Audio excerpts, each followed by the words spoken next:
সাফে নিজেদের দ্বিতীয় ম্যাচে ভারতের কাছে ৩-০ গোলের হার। এরপর থেকে বাংলাদেশ নারী ফুটবলের ভেতরে নানা ফাঁকফোকর আর ক্ষতকে নতুন করে যেন সামনে এনেছে।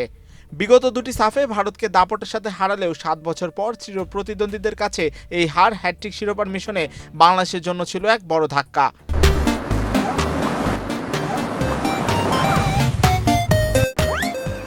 ফলে গ্রুপ রানার্স আপ হয়ে আগামীকাল সেমিফাইনালে নেপালের বিপক্ষে মুখোমুখি হতে হচ্ছে লাল সবুজের প্রতিনিধিদের। তবে মাঠের এই ছন্দপতনের চেয়েও বড় হয়ে উঠেছে দলের অভ্যন্তরীণ কন্দল ও আস্থাহীনতা। সেদিন ভারত ম্যাচ শেষে কোচ পিটার বাটলারের কণ্ঠে ঝরেছে গভীর উদ্বেগ ও খেলোয়াড়দের পেশাদারিত্ব নিয়েও প্রশ্ন। সেদিন ম্যাচ শেষে কিছু ফুটবলার মাঠে ঠিকমতো ট্র্যাকিং ব্যাক করছিল না বা ওয়ার্ম আপের মতো মৌলিক বিষয়ে অলসতা দেখাচ্ছিল, এসব নিয়েও সরাসরি কথা বলেন তিনি। তবে এই অস্থিরতার আরও একটি কারণকে অনেকে চিহ্নিত করেছেন যে ২০২৪ সালে সাফে যখন পাকিস্তান ম্যাচে সিনিয়রদের বসিয়ে রাখা নিয়ে মিডফিল্ডার মনিকা চাকমা কোচের একাদশ নিয়েও প্রশ্ন তুলেছিলেন।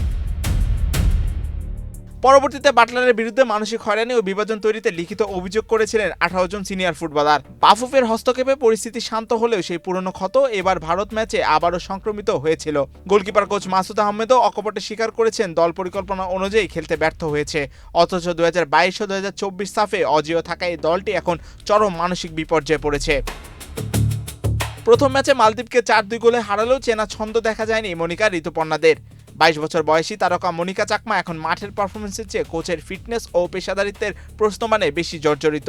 এদিকে দলের অন্যতম একজন ডিফেন্ডার শিউলিয়াজেমের মায়ের মৃত্যুতে দলের অবস্থা অনেকটাই ফিকে হয়ে দাঁড়িয়েছে। এর মধ্যেই আগামীকাল নেপালের বিপক্ষে সেমিফাইনালে খেলতে হবে বাংলাদেশকে। তবে ইতিহাস বলে এই বাংলাদেশ দল খাদের কিনারা থেকে এবং চরম চাপের মুখে ঘুরে দাঁড়াতে জানে। ২০২৪ সালেও পাকিস্তানের সাথে ড্রয়ের পর সব বাধা পেরিয়ে তারা শিরোপা জিতেছিল। এবারও কি মাঠের বাইরে সব বিভক্তি ও প্রশ্নকে মাটি চাপা দিয়ে নেপালের বিপক্ষে ফাইনালে ওঠার রূপকথা লিখবে কিনা আনিকা, মারিয়া, ঋতুপর্ণারা, সেটাই দেখার অপেক্ষায় বাংলাদেশের ফুটবল সমর্থকরা। আর সেই উত্তর মিলবে বুধবার সেমিফাইনালের মাঠেই।